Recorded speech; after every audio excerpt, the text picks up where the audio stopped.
J'essaie de me faire un petit make-up, mais vraiment en 2-2. Léger, j'ai pas mis de fond de teint, j'ai juste mis de l'anti-cerne.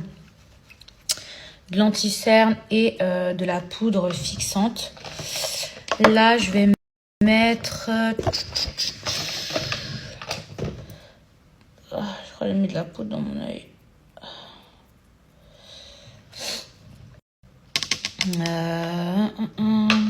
Je vais mettre... attendez, je crois que c'est dans mon sac à main. Relou. Ah, voilà, j'ai trouvé. C'est ça que je voulais. Qu'est-ce que je voulais vous dire? Écoutez, j'espère que vous passez un bon dimanche. Je ne sais pas s'il y en a qui travaillent ou si vous vous êtes bien reposés. En tout cas, j'espère que ça va. J'ai eu énormément de retours et franchement, j'étais... ça me gratte de fou l'œil. Heureusement que j'ai pas mis d'eyeliner ou je sais pas quoi, là, sinon je serais dépitée. Voilà. Ouais, je vous disais, j'ai reçu énormément de réactions par rapport à l'avis que j'ai donné par rapport à ma copine qui vivait une situation très compliquée. Putain, j'ai reçu plein de messages de filles qui me disaient qu'elles étaient dans la même situation. Et j'en ai même une qui m'a dit, grâce à ton message, j'ai quitté la personne avec qui je suis. Alors attention, hein, moi je veux pas causer de rupture. Alors que les choses soient claires, les filles, moi je veux séparer personne. Je vous ai juste donné mon avis et tout. Après, si certaines, ça leur permet d'ouvrir les yeux, franchement, tant mieux. Enfin, j'ai quand même reçu un message d'une fille. J'afficherai pas le nom et tout. Vous savez que moi, je garde vraiment le truc intime et tout. Mais qui m'a dit, Mila, j'ai ouvert les yeux. Je suis avec une personne qui ne m'a jamais emmenée au restaurant en 1 an et demi, qui fait aucun effort, etc. Et grâce à ta story, je me suis rendu compte qu'en gros, le gars, il faisait pas d'effort et voilà, que je méritais mieux. Après, chaque relation, moi, je suis pas dans vos relations, etc. Peut-être que le mec, il avait d'autres qualités. Enfin, j'en sais rien. Ou peut-être que justement, vous avez pesé le pour et le contre et que vous vous êtes dit, non, mais en fait, le mec, il vous mène en bateau et voilà, ça va mener nulle part. J'ai reçu beaucoup de messages. Des femmes aussi qui m'ont dit, ouais, mais là, t'as raison, je suis restée 7 ans avec une personne qui m'a pas demandé en mariage et 2 mois après... non, c'est pas ça. Non, c'est une meuf qui m'a écrit, qui m'a dit, je suis restée 7 ans en couple avec une personne qui voulait pas s'installer avec moi. Donc déjà, je me suis dit, 7 ans de relation, pas installés ensemble et tout. Ils ont eu des enfants apparemment et ils vivaient pas ensemble. Et 2 mois après, il s'est trouvé une autre meuf et ils se sont installés ensemble.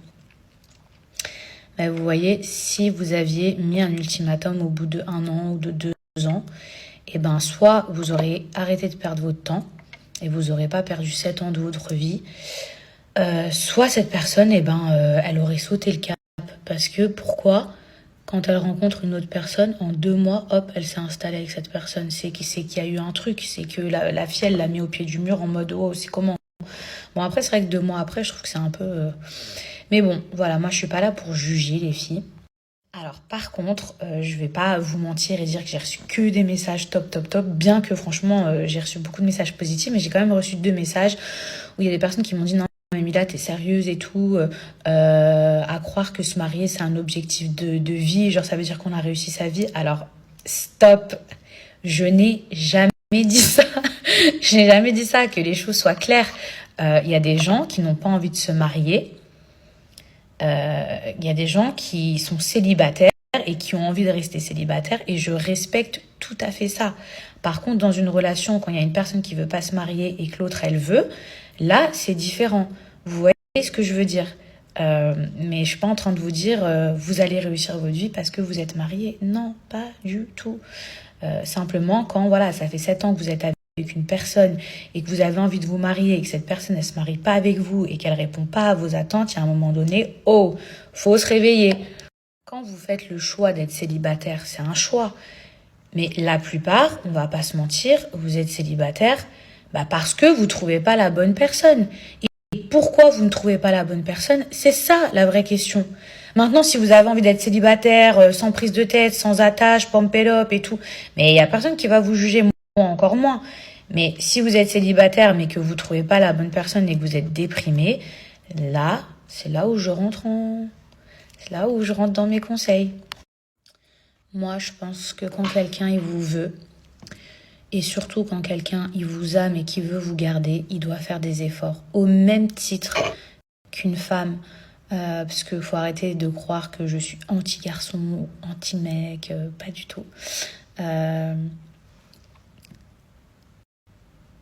vous voyez, par exemple, quelqu'un qui n'a pas les moyens financièrement et qui ne peut pas vous emmener chaque semaine au resto, ce qui peut être compréhensible, en fait, il essaye d'être attentionné différemment avec ses moyens.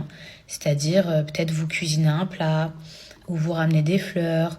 On n'est pas forcément dans un truc qui va coûter cher pour impressionner, mais quelqu'un qui veut prendre soin de vous, je suis désolée, même avec des petits moyens, il est capable de le faire. Donc, faut arrêter de trouver comme excuse l'argent, parce que c'est faux. Avec très peu, on peut faire beaucoup.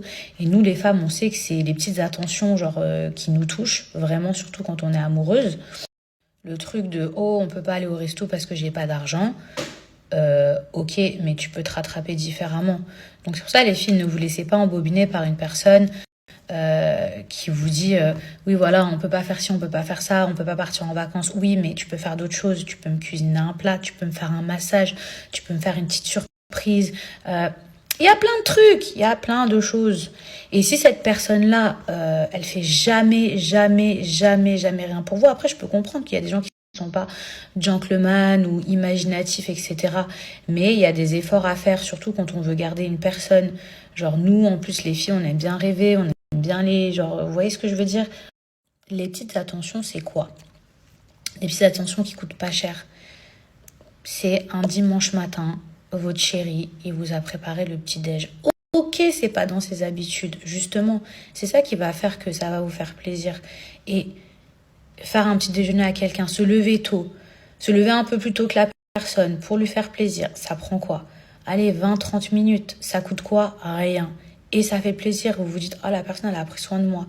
Je sais pas, vous rentrez du boulot, vous êtes fatigué, votre chéri, je sais pas, il vous a fait couler un bain avec des... je vais loin, avec des pétales de rose, j'en sais rien, moi.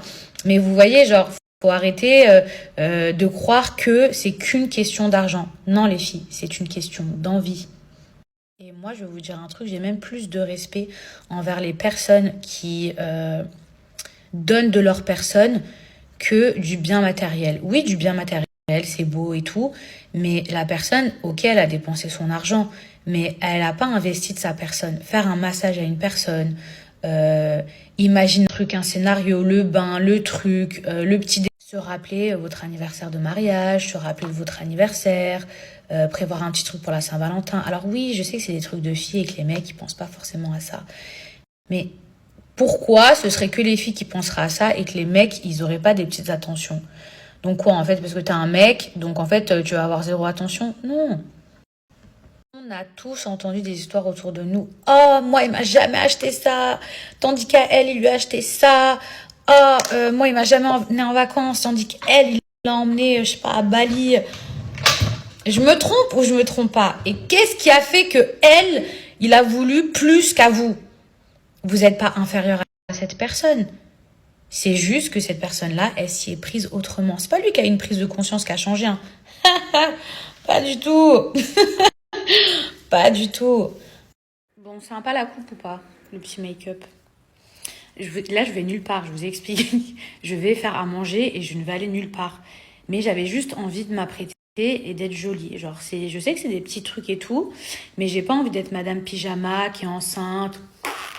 Bien que franchement, je suis fatiguée de ouf.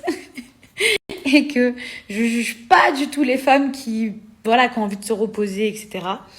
Mais c'est vrai que moi, j'ai pas envie de me laisser aller. Pas du tout. Vraiment, j'ai envie d'être une milf sexy. En fait, j'en ai marre des préjugés. Là, je bosse déjà vraiment. Quand on est enceinte, on est mort.